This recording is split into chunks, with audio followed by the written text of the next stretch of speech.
ఓం విఘ్నేశ్వరాయ నమః.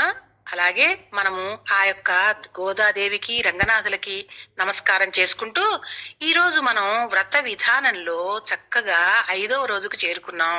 మరి వ్రతం నిష్టగా చేయాలనుకున్న వారు సూర్యుని కన్నే ముందే నిద్రలేస్తారు. నిత్య కర్మలను పూర్తి చేసుకొని ఈ వ్రతంపై శ్రద్ధ ఉంచి విష్ణువును పూజిస్తారు. అందుకోసం శక్తి మేరకు ఒక ప్రతిమను తయారు చేయించి దానికి మధుసూదనుడు అని పేరు పెట్టి అర్చామూర్తిగా నిలుపుతారు. ఈ విగ్రహంలోనికి నారాయణుని ఆవాహన చేసి షోడశోపచారాలతో పూజిస్తారు. విగ్రహ ప్రతిష్టాపన చేసింది మొదలు కూడా ప్రతిరోజు పంచామృత స్నానం చేయిస్తారు. తులసి దళాలతో అలంకరిస్తారు. అయితే అష్టోత్తర శతనామాలతో అర్చన చేస్తారు. కొంతమంది నైవేద్యంగా మూద్గాన్నాన్ని అంటే పప్పు పొంగలిని సమర్పిస్తారు. మంత్రపుష్ప నీరాజనాదులిచ్చి ఆత్మ ప్రదక్షిణ చేసి తీర్థ ప్రసాదాన్ని స్వీకరిస్తారు. ప్రతిరోజు కూడా ధనుర్మాస వ్రతాన్ని ఆచరించడం చాలా శ్రేష్టంగా అనుకుంటారు అందరూ. నెల రోజుల పాటు చేయలేని వారు 15 రోజులు గాని 8 రోజులు గాని 6 రోజులు గాని 4 రోజులు గాని లేదంటే కనీసం 1 రోజైనా ఆచరించాలని శాస్త్రవచనం. ఆ స్వామి వారికి పెట్టే ఈ పప్పు పొంగలి కూడా ఎంత ఆరోగ్యాన్ని ఇస్తుందో. ఈ టైములో మనము బద్ధకంగా చలికాలంలో మనము కూర్చుని మనకు కొన్ని విషయాల్లో మనుషులకి బద్ధకం ఏర్పడకుండా ఈ చక్కగా ఈ తొందరగా అరిగే ఈ పొంగలిని తినటం కూడా అవి ఎంతో విశిష్టం అన్నమాట. భగవంతుడు మనకి ఆరోగ్యాన్ని ఇస్తూ మనకి మన ఈ శీతాకాలంలో వచ్చే ఫలాలు కానీ మనం చేసే ఈ నైవేద్యం కానీ చాలా ఆరోగ్యాన్ని మనకి పెంపొందింప చేస్తుంది. అలాగే ఇప్పుడు పాసరంలోకి వెళ్దాం. మరి అమ్మవారేమో చక్కగా తమిళంలో పాసురం పాడారు. ఇప్పుడు దాని అర్థం తెలుసుకుందాం. అమ్మ యొక్క పాసురపు అర్థం ఏంటంటే, మనం వ్రతం సక్రమంగా పూర్తి చేసి ప్రయోజనం పొందడానికి వెనక మనం చేసిన పాపాలు ఆటంకాలు కావచ్చునని భయపడనవసరం లేదు. మనం ఏమన్నా చేసుంటే గనక ఇది సరిగ్గా చేయగలమో లేదో, ఆగిపోతుందో, లేకపోతే ఆయన వింటారో లేదో, పాపం చేసుకున్నాం కదా, ఇవన్నీ ఆయనకి అందుతయ్యా, ఇవన్నీ దానికి భయపడిన అవసరం లేదు. ఎందుచేతంటే శ్రీకృష్ణుడే మన వ్రతానికి కారకుడు, మరి నాయకుడు. అంటే నడిపించేవాడు ఆయనే, ఆయన కోసమే చేస్తున్నా అంట. ఆయన నాయకుడే నడిపిస్తాట లోపలుండి. అతని గుణాలు ఆశ్చర్యమైనవి, అతని పనులు కూడా అలాంటివే. ఉత్తరాన మధురా నగరానికి నిర్వాహకుడిగా జన్మించాడు. నిర్మలమైన జలము గల యమునా నది ఒడ్డున నివసించుచు మన కొరకు ఎదుకుల మందున అవతరించిన మహానుభావుడైన, తన పుట్టుకచే యశోదకు శోభను సమకూర్చిన మహానుభావుడు. అంతటి మహానుభావుడై ఉండి కూడా ఆమెచే అంటే అమ్మచే త్రాటితో కట్టబడిన సౌలభ్యమూర్తి, సులభంగా దొరికే మూర్తి ప్రేమకు అందాడు ఆయన. ఎంత అడిగినా ఆయన పట్టుకి దొరకలేదు. చెట్టడానికి ఆయన నమస్కారం చేసుకుంటే దొరికాడు. అలాగే ఆ తాడు కడుతుంటే కూడా ఎంత తాడు తీసుకున్నా కూడా ఒక 2 అంగుళాలు తక్కువ పడిందిట. మళ్ళీ ఆ పరమాత్మనే మళ్ళీ నమస్కరించి ఆవిడ బంధింపబడమని ఆవిడ అభ్యర్థన చేస్తే ఆ తాడు సరిపోయింది. ఆయన ప్రేమకు కట్టుబడతాడు కనుక మనం సందేహం వీడి అతన్ని చేరి పరిశుద్ధమైన హృదయాన్ని అర్పించి నోరారా పాడుకోవాలి. నిర్మలమైన మనస్సుతో ధ్యానించాలి. అంతేగాని వెంటనే ఇంతకు ముందు పాపాలు, రాబో పాపాలు మంటలో పడి దూదిలో భస్మం అయిపోతాయి. భయపడాల్సిన అవసరం లేదన్నమాట. మన వ్రతానికి ఆటంకం కలగదు. ఈ వ్రతం చేయడం వల్ల కన్యకు మంచి భర్త లభిస్తాడు, గృహిణులకు సౌభాగ్యం కలకాలం వర్తిల్లుతుంది అని నమ్మకం అందరికీ. మీరు కూడా ఈ వ్రతం ఆచరించి సౌభాగ్యాన్ని పొందాలని అమ్మ కాంక్షిస్తూ ఉంది. కాబట్టి ఇక్కడ ఇన్ని మాటలు చక్కగా చెప్పుకుంటే, అలాగే 5వ పాసరంలో మనం వచ్చేటప్పటికి ఎన్నెన్ని విషయాలు కృష్ణ పరమాత్మ ఆ అమ్మ మనకి ఆండాళ్ దేవి చెప్తోందో చూడండి. నిత్యము భగవత్ సంబంధం గల ఉత్తర దేశమందలి మధురా నగరానికి నిర్వాహకుడు, పవిత్రమైన జలము గల యమునా నది రేవు తనకు గుర్తుగా కలవాడు, గోప వంశమున ప్రకాశించిన మంగళ దీపమైన వాడు, యశోదామాత చే తాడుతో బంధింపబడినవాడు అయిన శ్రీకృష్ణునికి పవిత్రమైన పుష్పాలతో నమస్కరించి మనసారా కీర్తించి ధ్యానించి మన పూర్వ సంచిత పాపాలను, పాపరాశి అంటే ఆగామి పాపరాశి, వాటిని అగ్నిలో పడిన దూది వలె భస్మమైపోతావంతా కూడా. కావున భగవాని నామాలు పాడుకుందాం రండమ్మా. మన పాపాలు తొలగుటకు 8 పుష్పాలు అర్పిద్దాం రండి. ఒకటోది అహింసా పుష్పాన్ని ఇచ్చేద్దాం. రెండోది ఇంద్రియ నిగ్రహం అనే పుష్పం. 3 సర్వభూత దయ. 4వది క్షమా పుష్పం. 5 జ్ఞాన పుష్పం. 6వది తపస్సు అనే పుష్పం. 7వది సత్యం పలకడం అనే పుష్పం.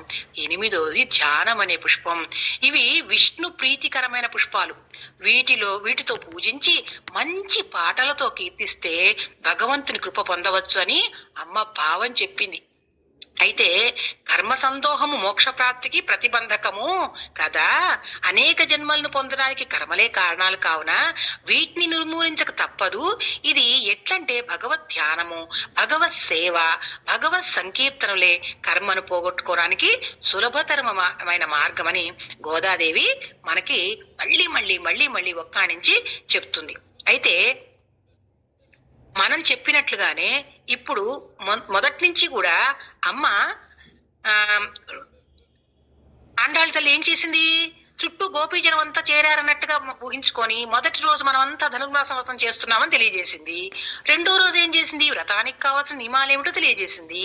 మూడో రోజు వ్రతం ఆచరిస్తే కలిగే లోకక్షేమం గురించి వివరించింది. 4వ రోజు ఇలాంటి మంచి మనసుతో చేస్తే మనకు దేవతలతో సహా లోకంలోని వారంతా తోడ్పడతారు అని తెలియజేసింది. ఇక వారంతా శ్రీకృష్ణుడి కోసం బయలుదేరుతుంటే కొందరికి సందేహం వచ్చింది. ఇది లోకం మొత్తం క్షేమం కోసం చేసే వ్రతం కదా, ఏమైనా ఆటంకాలు వస్తాయేమేమో అని సంశయం వ్యక్తం చేసింది ఒక గోపిక. నీకు ఆ సంశయం ఎందుకు వచ్చిందమ్మా అని ఆండాళ్ళ తల్లి అడిగింది. ఆ గోపిక చాలా పురాణాలు చదివినట్లుంది. అందుకు ఆమె రామాయణంలో శ్రీరాముడి పట్టాభిషేకం అని దశరథుడు ఏర్పాటు చేయగా అదే సమయానికి వనవాసం ప్రాప్తించింది కదా, మరి మంచి పనులకు అడ్డులు కూడా అలాగే ఉంటాయి కదా అని సంశయాన్ని తెలియజేసిందిట. అంతలో మరో గోపిక లేచి తన సంశయాన్ని తెలియజేసింది. ఏమని, ఈ గోపిక బాగా కావ్యాలు చదివిందేమో. ఒక కావ్యంలోని వర్ణన గురించి చెప్తూ ఒక తుమ్మెద ఒక పద్మంపై వాలిందిట. మధువును పానం చేసేసరికి మత్తుతో నిద్రపోయిందిట ఆ పువ్వులోనే. సాయంకాలం కాగానే పద్మం ముకులించుకుపోయిందిట. లేచి చూడిస్తే బయటికి వెళ్ళడానికి మార్గం లేదని తెలిసి ఉదయం కాగానే పద్మం వికసిస్తుందిలే, నేను వెళ్ళిపోవచ్చులే అని ఆశతో రాత్రంతా ఎదురు చూస్తుందిట. అంతలోనే ఒక మదపు టేనుగు స్నానం కోసం ఈ పద్మాన్ని లాగి గట్టుపైకి విసిరికొట్టింది. తుమ్మెద అలాగే ప్రాణం కోల్పోయిందిట. ఆశలు ఎన్నో పెట్టుకుంటాం కానీ నెరవేరుతాయా అని సంశయాన్ని తెలిపింది ఈ గోపిక. మరొక గోపికేమో కాస్త వేదాంతం చదివినట్లుంది. ఆమె లేచి మనం చేసిన కర్మలు మన శరీరం పైనే రాసి ఉంటాయి అంటారు కదా, వాటిని మనం అనుభవించక తప్పదు కదా, మరి మనం ఎట్లాంటి కర్మలు చేశామో ఏమిటో మనం విజయం సాధిస్తామో లేదో అని సంశయాన్ని తను కూడా తెలియజేసింది. ఇలాంటి సంశయాలన్నిటికీ సమాధానం ఇస్తుంది ఆండాళ్ళు తల్లి ఈ రోజు పాటలు. మనం చేసే కర్మలచే పుణ్య పాపాలు భగవంతుడు నిర్ణయిస్తాడు.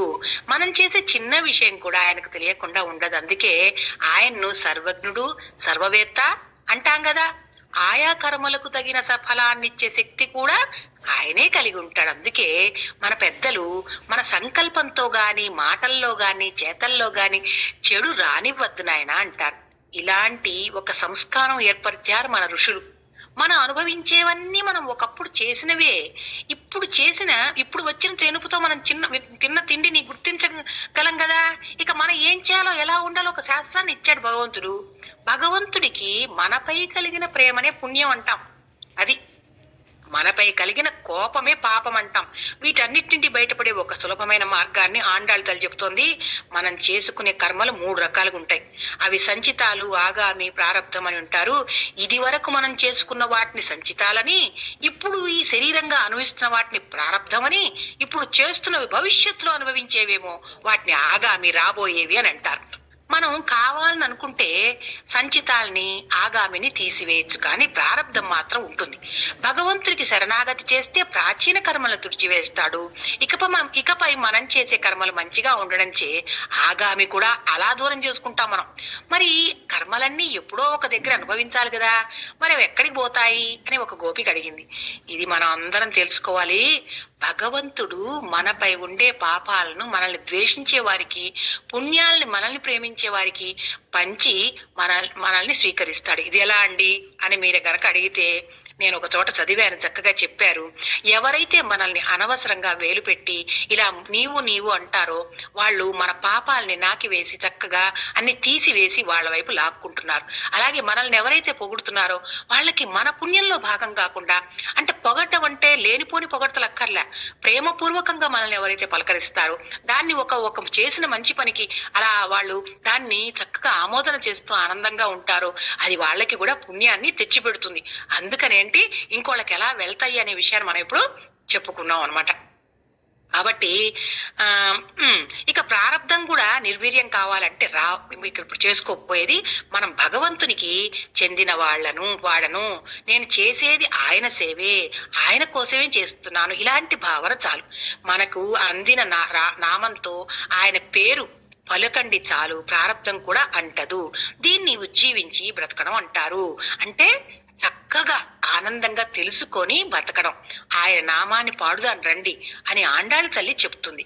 కాబట్టి ఈరోజు పాటలో అమ్మ ఎన్నో విషయాలు ఎంతో బాగా ఈ విషయాలన్నీ పాడింది చెతాను. అలాగే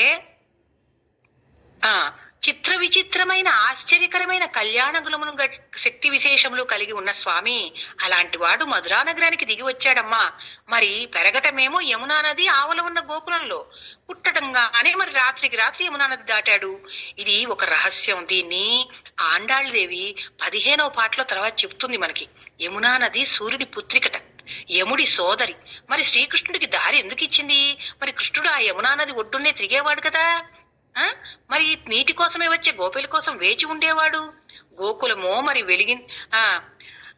మణిదీపం ఒక వెలుతురు వలె ఆయన పెరుగుతున్నాడు కదా పరమాత్మ. మరి ఎలా ఉన్నాడు ఆయన? ఆయన అంటే తల్లి రోటికి కట్టివేస్తే ఏమి చేతకాని వాళ్ళ పడి ఉన్నాడా? లేదు. ఆయన్ని పాపం కట్టివేస్తే చిన్న పిల్లవాడిలాగా దామోదరుడు అనిపించుకుంటూ అమ్మ ప్రేమకి బందీకృతుడయ్యాడు. కాబట్టి దామ అంటే ఉదరము, అదే ఆ ఉదరానికి ఆ కట్టిన దానికి పొట్టకు కట్టబడి ఉంది కాబట్టి దామోదరుడు అయ్యాడు. మన దగ్గర కూడా అలాగే ఉంటాడు విగ్రహ రూపంలో. అక్కడ తల్లి ప్రేమతో లొంగబడి ఉన్నాడు. మన జ్ఞానంతో మన దగ్గర ఆయన విగ్రహంలో లొంగి ఉంటాడమ్మా. ఆధ్యాత్మిక పిపాస కలిగిన వ్యక్తికి భగవతత్వాన్ని ఎక్కడ సేవించాలంటే విగ్రహమే ఒక మంచి మార్గం.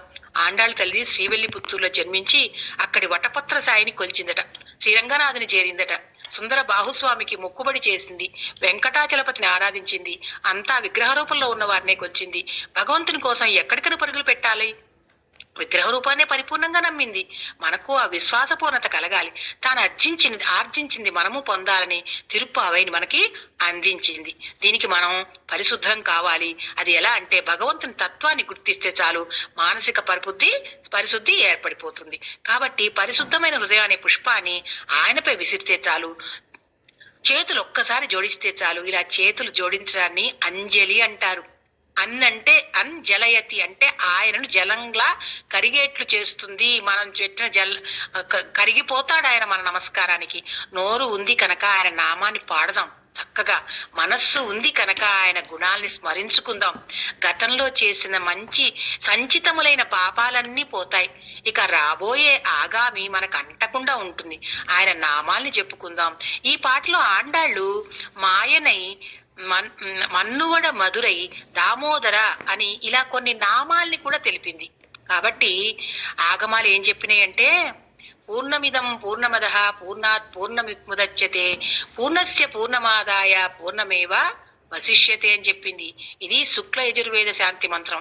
అదేంటంటే పూర్ణం అనగానే ముందుగా మనకు దేంతో నిండి ఉందని ప్రశ్న వస్తుంది. పూర్ణం అంటే అన్నీ నిండుగా కలదని అర్థం.